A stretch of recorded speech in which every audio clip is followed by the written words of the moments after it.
One of the hardest things for me in watching my dad go through this disease has been the understanding that my hero is very mortal. The man that I look up to the most has been weakened significantly by this disease. The things that I think are important for you to understand is my dad has always been a very strong and athletic person from high school through college, and as I knew him as a dad, spent lots of time riding his bike, playing softball, sports, in club type leagues, and was a very active individual.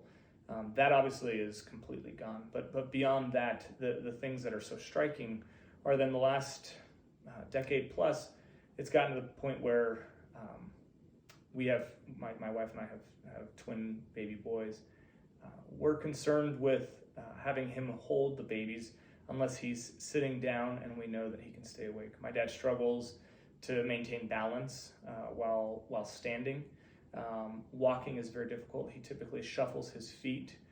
I've seen him trip and fall in public. I know recently while in a parking lot at a King Soopers at a grocery store, while coming out, tripped and fell, scraped himself up just in a basic walking to and from the car. And that's not a unique example. That happens frequently.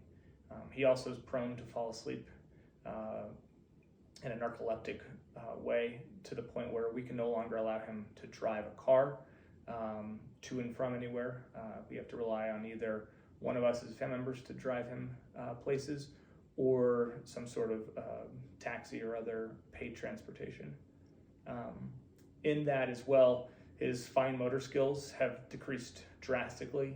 He can no longer effectively type on a computer, where because of his job as a financial advisor, he would spend lots and lots of time on a computer typing. He can't do it anymore. It's two main things that we've noticed. And one, the fine motor skills. His ability to type has gone down drastically. He misses keys on the keyboard frequently. It's much more of a hunt and peck motion. And he struggles to write anything more than a paragraph in less than 30 minutes. It's a very slow, arduous task.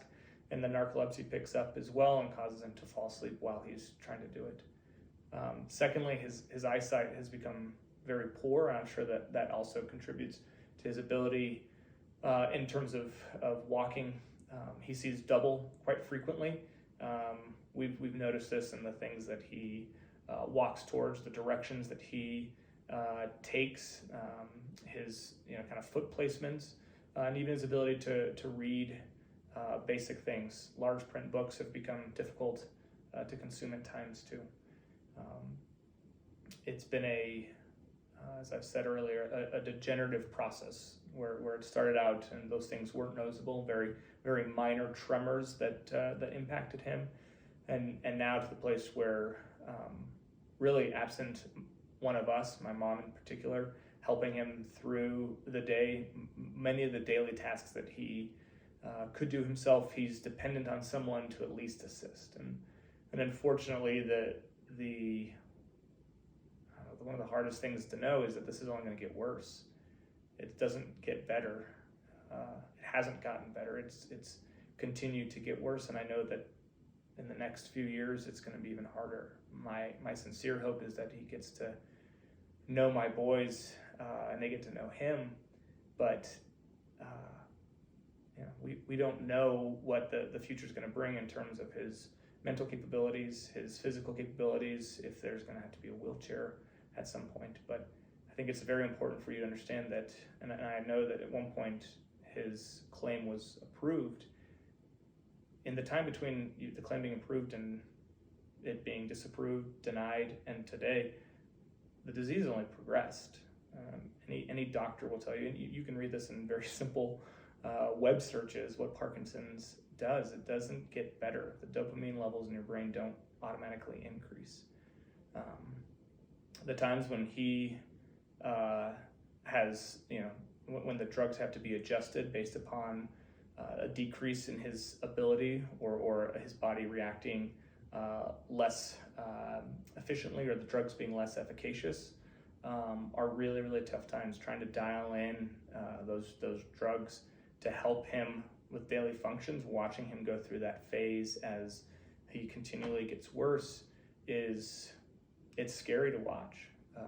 And I don't understand, to be frank, how one could assume that his ability to do the job was there, or do any job was there at one point, but then down a couple years down the road, it's improved. If anything, he's far less capable today of doing it than he was prior to this. As I have, growing up, one of the hopes that I had was to actually get to be in business with my dad.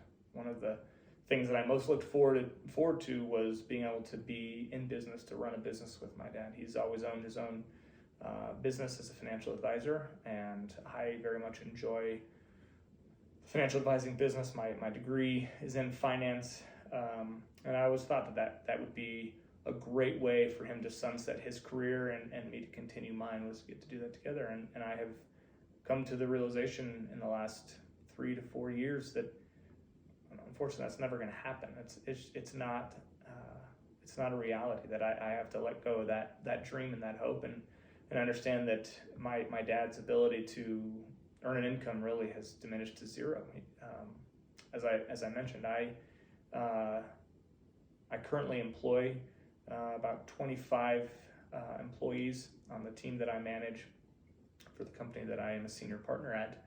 And as somebody that spends quite a bit of time interviewing and deciding who we hire, and even firing from an HR standpoint,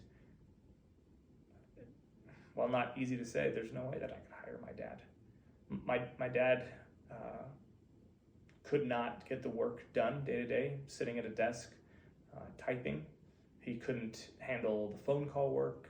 There's really no position that I could hire him for in my business that I would classify as very much information workers, and using a computer and a telephone, interacting with clients.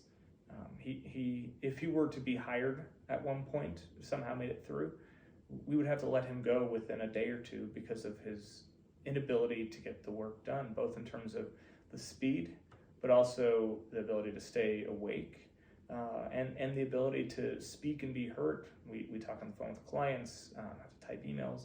Those functions, as I mentioned earlier, typing is very difficult. He can't see straight, sees double. It would be such that we would lose significant amounts of money. We couldn't trust clients with him. We couldn't trust project work to him. There's no way that I could justify employing him as an employer, even as his son, who loves him dearly. It would not be fair to the business, or to the owners of the business, to employ him. And I can't think of any manual labor job where that would be better. If anything, the manual labor job would be worse because of his lack of balance, the lack of strength, his inability to drive a car, the struggles in kind of basic functions like walking would make any sort of manual labor job impossible. I don't think that's even in question in terms of that. And the future doesn't look any brighter, as I've mentioned. He's only going to get worse in those areas. So his ability to do the things he does today, while it is going to diminish, it's already diminished to the place where there are very few things that he can do by himself, and the things that he does do by himself are typically slow, require lots of redo, and that's something that we kind of have to watch and make sure that he's safe, and that he's not going to injure himself in any way.